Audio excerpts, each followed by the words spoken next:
यह कहानी उस समय की है जब जोनाथन नाम का एक 13 साल का लड़का बोर्डिंग स्कूल में पढ़ता था। एक दिन जब वह अपने साथियों के साथ क्लास में पढ़ाई कर रहा था, अचानक एक जूनियर टीचर घबराई हुई हालत में क्लासरूम में आई। उसने प्रोफेसर के कान में कुछ कहा और तेजी से वहां से चली गई। प्रोफेसर ने उसी पल क्लास समाप्त कर दी और सभी बच्चों को बताया कि स्कूल के पास वाली बिल्डिंग में एक गंभीर घटना हुई है, जिसकी वजह से पूरे स्कूल को लॉकडाउन कर दिया गया है। किसी भी छात्र को हॉस्टल या स्कूल परिसर से बाहर जाने की अनुमति नहीं थी। दरअसल पास की बिल्डिंग में एक खतरनाक सीरियल किलर ने कई लोगों की हत्या कर दी थी और वह कातिल अभी भी स्कूल के आसपास कहीं छुपा हुआ था। पुलिस जब तक उसे पकड़ न ले तब तक स्कूल बंद ही रहने वाला था। उस सीरियल किलर का एक अजीब पैटर्न था। वह अपनी हर एक शिकार की लाश से उसका दायां हाथ गायब कर देता था। ये सारी बातें स्कूल के एक गार्ड ने एक सीनियर छात्र को बताई, जिसने देखते ही देखते पूरे स्कूल में यह खबर फैला दी। यह सुनकर सभी छात्र डरे सहमे थे। इसी दौरान जोनाथन के साथ एक अजीब घटना घटने लगी। जब स्कूल लॉकडाउन में था तो हर रात जोनाथन को अपने हॉस्टल रूम के बिस्तर के पास किसी आदमी के तेज चीखने की आवाज सुनाई देती थी। हैरानी की बात यह थी कि ये आवाजें केवल वही सुन पाता था, बाकी कोई नहीं।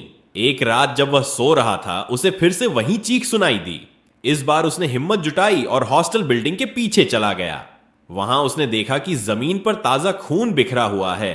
उसने खून के निशानों का पीछा किया और देखा कि गार्ड क्वार्टर के पास एक बड़ी सी बोरी पड़ी हुई थी जिससे खून टपक रहा था। जोनाथन डरते डरते वार्डन को बताने जाने ही वाला था कि उसे बोरी के अंदर से कुछ सरसराहट सुनाई दी। तभी उसके सामने वह दृश्य आया जिसने उसे दहला दिया। बोरी से एक कटा हुआ इंसानी हाथ निकलकर जमीन पर गिरा और उसकी ओर बढ़ने लगा। महज 13 साल का जोनाथन यह देखकर बुरी तरह घबरा गया और चीखते हुए वहां से भाग खड़ा हुआ। उसे ऐसा महसूस हुआ जैसे वही सारे कटे हुए हाथ जिन लोगों की हत्या की गई थी जिंदा होकर उसका पीछा कर रहे हैं।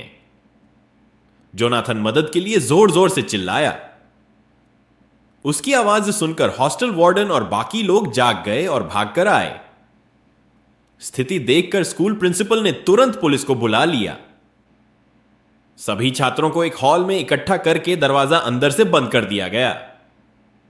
जोनाथन अभी भी कांप रहा था और रो रहा था। कुछ ही देर में पुलिस स्कूल पहुंच गई और काफी खोजबीन के बाद उस सीरियल किलर को पकड़ लिया जो स्कूल के ही एक क्लासरूम में छुपा हुआ था।